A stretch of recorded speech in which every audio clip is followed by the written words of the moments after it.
Our first freaks of thunderstorms and severe weather. I'm meteorologist Joe Martucci. We are in a marginal risk for severe weather today by the Storm Prediction Center. Now, this is the lowest of the 5 severe weather categories because the thing is, we need to actually see a thunderstorm first. That's not even a guarantee. And then if we see the thunderstorm, then we're talking about the possibility for severe weather. In terms of what exactly we could see, well, the main story would be any damaging wind gusts here. And this is a look at our 850 millibar wind gusts, or wind gusts about 5,000 feet above our heads. It's a strong area of winds that we have, between 40 and 50 knots. You switch that over to miles an hour, and that's what we could tap into with a thunderstorm, enough to damage some tree branches, maybe knock down a power line or so, and blow some shingles off of the roof. Again, we need to see a thunderstorm first for that to happen. The reason why we're having this severe weather is because of all the warm weather we had in a good part of South Jersey. Notice how I said a good part of South Jersey. Yes, it was in the 70s in Hamilton and Mullica, getting over to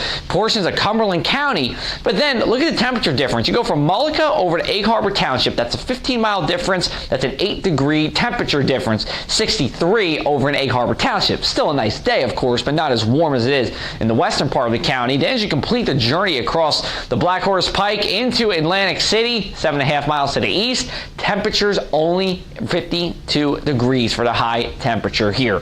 Let's look at our radar as we go through the evening. Notice how we just have pretty much these scattered areas of showers and storms. That continues for the overnight hours here. You see, go to 10 o'clock, then we try to get a better line coming through. By 1 o'clock, it is mostly, if not completely dry. I do think it ends by 1 o'clock here, and then our winds slip to the north and west. And then we actually have a dry weekend ahead. Good news for our St. Patrick's Day. However, at the end of the weekend, our luck runs out. And yes, we could be talking about some snow. It's a clipper system that passes through. That means it's generally light and fluffy snow, but we have a high pressure system around, and plus the track of the Alberta Clipper is still a little bit to be told here. As a result, not expecting definitely to see snow everywhere in South Jersey, but if you do, talking about upwards of an inch around the area. And that timing will begin late Sunday night into Monday morning. Here's our numbers here. If you're on the mainland, you're dropping through the 60s into the 50s. It's a beautiful evening, minus any showers or storms that are around. And again, not everywhere will even see a shower and storm.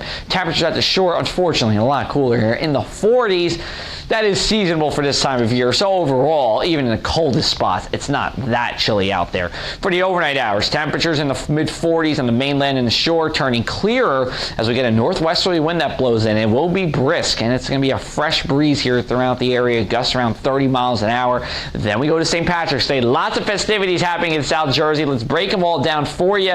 We'll start out with 10 a.m. at the Stone Harbor Shiver. 45 degrees, sunny skies, Cape May Plunge, pretty much the same story. And we'll keep going down the list here. We have 3 parades going on for you, including new one and Brigantine. Temperatures all generally in the mid to upper 40s. Good amount of sunshine, and yes, the breeze will blow as well. Then we go into Saturday night, and it does get cold here. So if you're staying out during the day and you're carrying the party into the night, you're going to want the jacket here. 24 degrees on the mainland is our low temperature come Sunday morning. 30 at the shore. Then we go into St. Patrick's Day itself. Lucky sunshine temperatures in the mid to upper 40s. We're exchanging a degree or 2 on the thermometer in exchange for lighter winds here across the area. Mainland 7-day forecast. Again, watching for that Alberta Clipper on Sunday night. Then as we go into Monday, Tuesday, and Wednesday, temperatures all at or about 5 degrees below average, but with a good amount of sunshine here. And then as we go to the end of the week, 1 shot of rain. Again, this is our second week in a row with just 1 shot of precipitation.